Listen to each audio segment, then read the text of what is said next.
warahmatullahi wabarakatuh. Perkenalkan, nama saya Febrianti Apude, kelas 3F jurusan PGSD. Di sini saya akan memaparkan hasil makalah saya tentang implementasi kurikulum darurat COVID-19. Pertama-tama, saya akan menjelaskan apa itu implementasi kurikulum. Pengertian secara bahasa sebagaimana dalam Oxford Unfazed Learners Dictionary yang dikutip dalamnya, implementasi adalah penerapan suatu yang memberikan efek atau dampak. Lebih lanjut disebut dengan implementasi adalah proses penerapan ide, konsep, kebijakan, atau inovasi dalam suatu tindakan praktis sehingga dapat memberikan dampak baik berupa perubahan pengetahuan, keterampilan, ataupun nilai sikap. Kemudian implementasi kurikulum dapat juga diartikan sebagai aktualisasi kurikulum tertulis atau biasa disebut dengan written curriculum. Dalam bentuk pembelajaran, implementasi dapat juga diartikan sebagai pelaksanaan dan penerapan.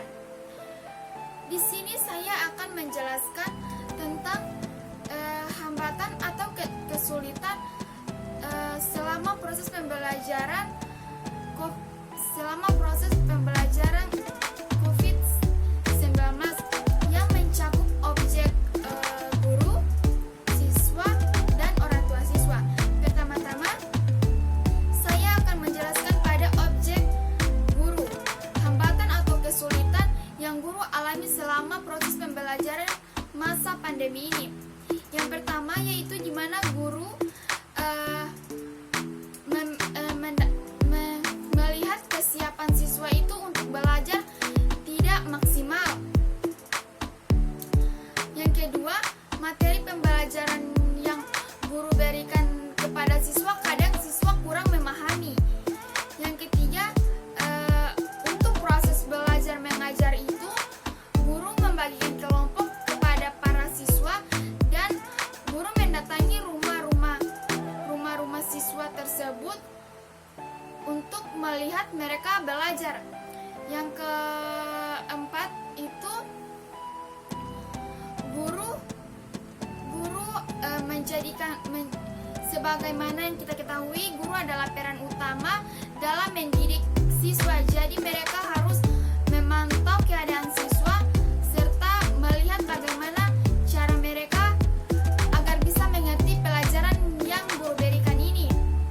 Kemudian yang kedua pada objek orang tua siswa. Yang pertama, orang tua itu sering mengeluh di mana anak-anak mereka itu sudah tidak mau fokus belajar di rumah. Orang tua kadang mengeluh bahwa anaknya lebih suka bermain, lebih malas belajar di rumah karena mereka bosan belajar di rumah hanya sendiri. Mereka mau belajar itu secara bersama sebagaimana kita ketahui sebelum masa pandemi ini mendatang. Kemudian yang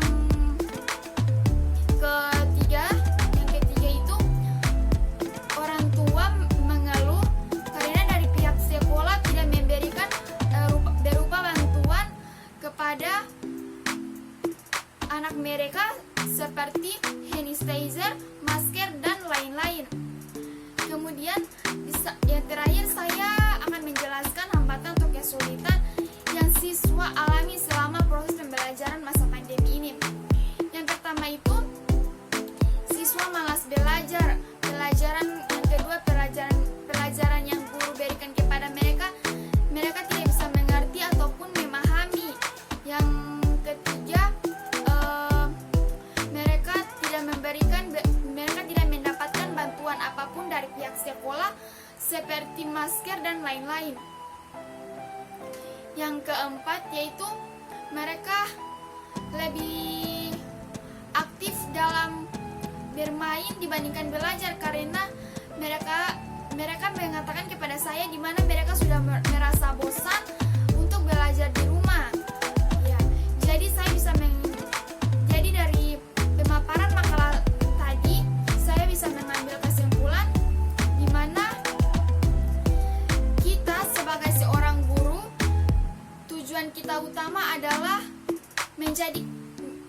adalah tutor mereka, di mana kita adalah yang berperan utama untuk agar mereka mau belajar, tidak malas, walaupun proses pembelajaran ini tidak maksimal. Tapi kita sebagai guru, tugas kita adalah mengajak, mengayomi mereka agar mau dan tidak malas-malas untuk belajar. Karena di masa pandemi ini kita tidak bisa menyalahkan antara siswa dan orang tua, tapi kita sebagai guru, objek utama kita adalah untuk memotivasi siswa lebih lagi belajar dan tidak malas-malas, sehingga di saat penentuan nilai kepada siswa tidak ada lagi permasalahan antara orang tua dan guru. Demikian, itulah pemaparan saya. Bila ada kekurangan saya mohon maaf. Wabillahi taufiq wal hidayah. Wassalamualaikum warahmatullahi wabarakatuh. If you found the one, you should never give her up. I think it's the way life changes when in love, yeah. I surround my soul with the positivity. That's why